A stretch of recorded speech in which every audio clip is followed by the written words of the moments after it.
Car नमस्कार sir. क्या नाम है जी आपका? मेरा नाम अलका भारद्वाज है। अलका जी, आप कहाँ से आए हैं? मैं दिलशाद गार्डन दिल्ली से हूँ। संत रामपाल जी महाराज से नाम दीक्षा लेने से पहले आपने क्या क्या साधनाएं की हैं?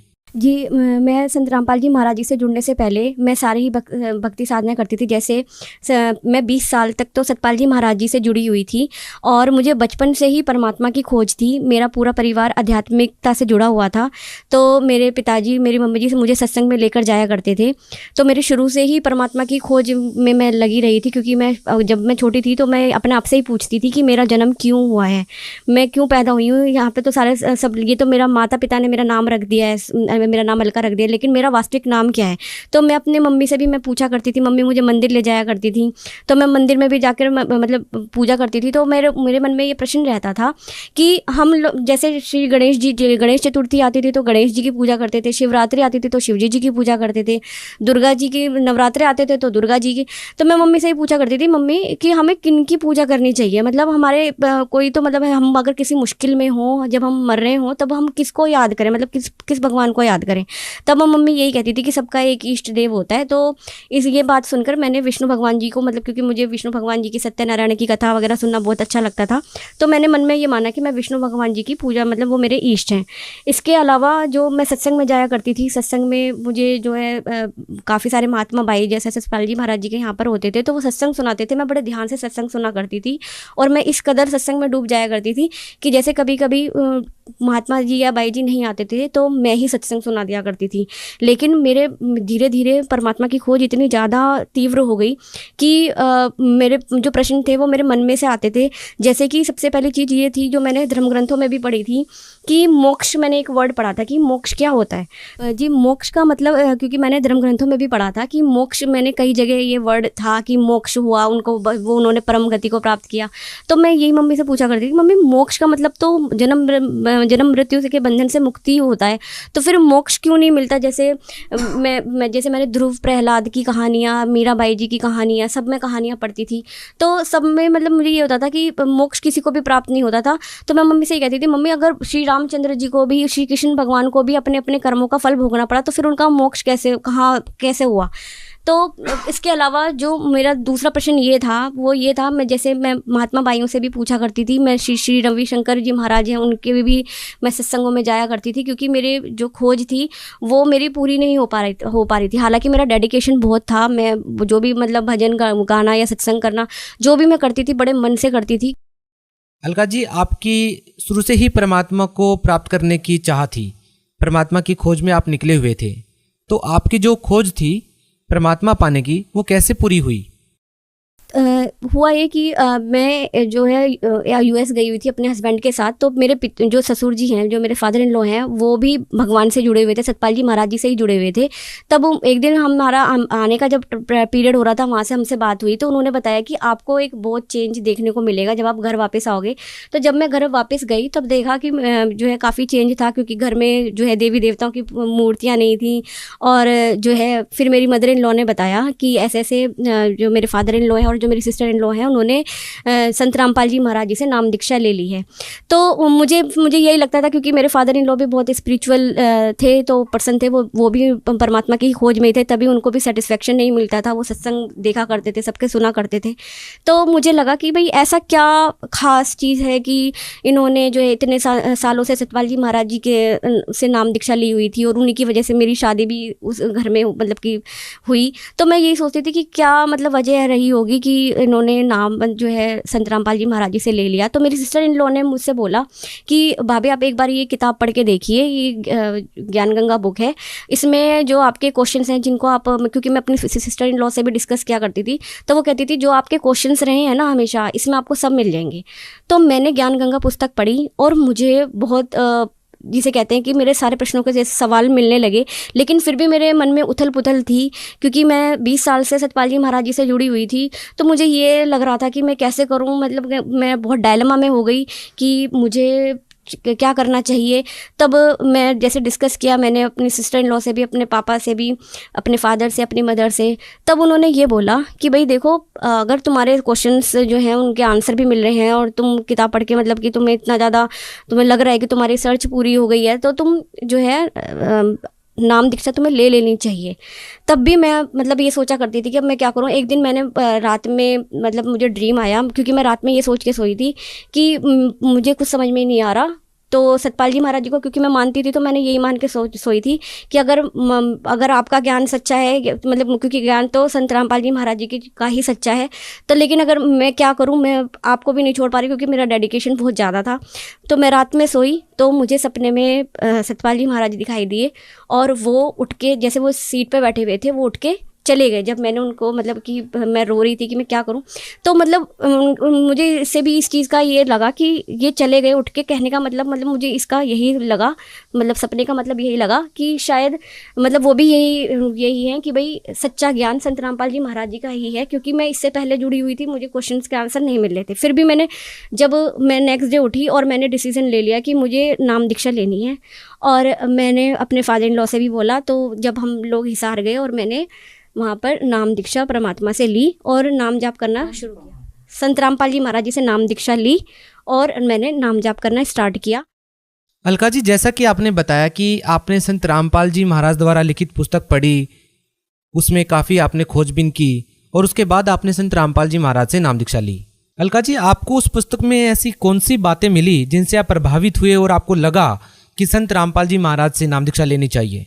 सबसे पहले मुझे जो मेरा शुरू से ये था कि सबसे पहला मेरा प्रश्न ये था कि अगर हम भक्ति कर रहे हैं और हमारी भक्ति, तो फिर हम पाप कर्म क्यों करते हैं, और अगर पाप कर्म कर रहे हैं तो फिर उनको भोगना क्यों पड़ता है। तो मेरा सबसे पहला प्रश्न यही था कि फिर मोक्ष कैसे संभव है।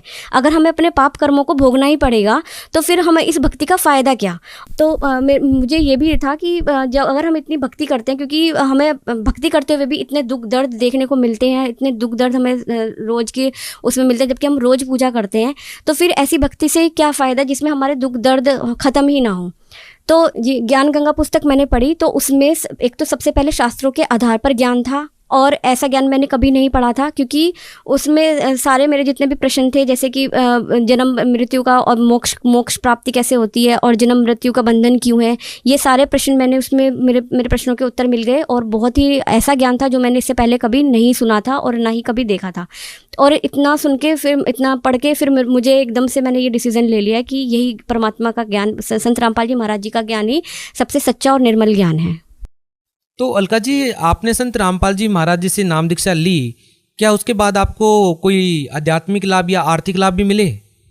हाँ जी, मुझे संत रामपाल जी महाराज जी से जुड़ने के बाद बहुत से लाभ हुए। अगर मैं उनको बताने जाऊँ तो शाम ही हो जाएगी, लेकिन सबसे पहले मैं सबसे प्रथम लाभ अपना ये बताना चाहूँगी कि मुझे संत रामपाल जी महाराज जी ने जीवन दान दिया। क्योंकि मेरी जन्म पत्री में लिखा हुआ था कि यह कन्या केवल 36 साल तक ही जिएगी, इसके बाद इसको 36वें साल में इसको बहुत बड़ा झटका लगेगा जिसमें इसकी मृत्यु हो जाएगी।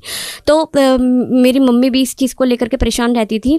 तो जब मेरी 36 साल की उम्र थी तो मेरे को बहुत तगड़ा एलर्जिक रिएक्शन हुआ था, जिसमें मेरी रेंज 498 आई थी, जबकि जो रेंज थी वो 16.5 थी। तो उसमें जो है डॉक्टर ने भी ये बताया था कि ये बहुत ज़्यादा तगड़ा एलर्जिक रिएक्शन था। मेरी पूरी टंग जो है वो स्वेल कर गई थी, मेरी पूरी बॉडी पे स्वेलिंग आ गई थी और नीली भी हो गई थी। तो मेरे हस्बैंड ने जो है, मेरे फादर इन लॉ ने अरदास लगाई संत रामपाल जी महाराज जी से। तो संत रामपाल जी महाराज जी की दया से ही आज मैं 40 वर्ष की हूँ, और 36 वर्ष जो मेरा वो संकट था वो परमात्मा की, संत रामपाल जी महाराज जी की दया से मैं सही हो गई। और संत रामपाल जी महाराज जी ने जो मेरी मौत होने वाली थी वो भी एक्सटेंड कर दी, मेरी आयु एक्सटेंड कर दी। इसके अलावा मेरा बेटा 2 साल का जब था तो वो बहुत बीमार रहता था। वो हर 6 महीने में हॉस्पिटल में एडमिट हो जाता था। वो इतना ज़्यादा मतलब बीमार रहता था कि डॉक्टर और जो हॉस्पिटल के डॉक्टर और सिस्टर्स थी वो भी ये कहने लगी थी कि लगता है इसको हॉस्पिटल कुछ ज़्यादा ही पसंद है, ये हर 6 महीने में आ जाता है। तो लेकिन हम लोग अंदर से बहुत परेशान थे, क्योंकि मेरा बेटा बहुत वीक था। मैं डॉक्टर से पूछती थी कि डॉक्टर ये तो बहुत ज़्यादा कमज़ोर है, ये कैसे ग्रो करेगा। तब डॉक्टर मल्टीविटामिन वगैरह लिख देते थे, लेकिन उससे भी कोई फ़ायदा नहीं होता था। फिर जब हम संत रामपाल जी महाराज जी के सत्संग में गए और मेरे फादर इन लॉ ने परमात्मा से मेरी अरदास लगाई कि हे परमात्मा, ये मेरा पोता बहुत बीमार रहता है। तब संत रामपाल जी महाराज जी ने उसके सिर पे हाथ रखा और बोला ठीक हो जाएगा। अब मेरा बेटा 11 वर्ष का है और काफ़ी हेल्दी हष्ट पुष्ट है, और उसके बाद से वो हॉस्पिटल में एक बार भी एडमिट नहीं हुआ। छोटे मोटे बुखार आते हैं, वो परमात्मा की दया से सही हो जाता है, लेकिन हॉस्पिटल जाने की नौबत नहीं आई। तो मैं सबसे बड़ा सेकंड नंबर का मेरा परमात्मा की दया से, संत रामपाल जी महाराज जी की दया से ये लाभ। इसके अलावा मेरे हस्बैंड जो थे उनको मैं बोला करती थी, उनको भी ज्ञान समझ में आता था, लेकिन वो कॉर्पोरेट कल्चर में थे, IT कल्चर में थे, तो इसलिए वो यही कहते थे कि मेरे साथ बहुत सारे जो है रेस्ट्रिक्शंस हैं, मैं नहीं ले सकता नाम। जैसे कि ऑफिस में पार्टीज़ हुआ करती थी, किसी का जैसे प्रमोशन हुआ, किसी की बर्थडे हुई, और या फिर हमारे जो जैसे मेरे हस्बैंड के ऑफिस में ऑन साइट भी काफ़ी US वगैरह कंपनी से रहता था, तो उन लोगों से भी good morning, good afternoon wish करना, ये सब उनके लिए कंपलसरी था। तो वो यही कहते थे कि ये नियम जो हैं उनकी वजह से मैं नाम नहीं ले पा रहा हूँ, क्योंकि मैं मतलब ये रूल्स कॉर्पोरेट कल्चर के चलते नहीं फॉलो कर पाऊँगा। फिर क्या हुआ कि हम लोग बस समझाते रहते थे, मेरे father in law, sister in law, मैं खुद अपने हस्बैंड को मतलब मैं समझाती रहती थी। तब मेरे हस्बैंड को कोविड हो गया था, मतलब मुझे भी कोविड हुआ था, मेरे हस्बैंड को भी कोविड हुआ था।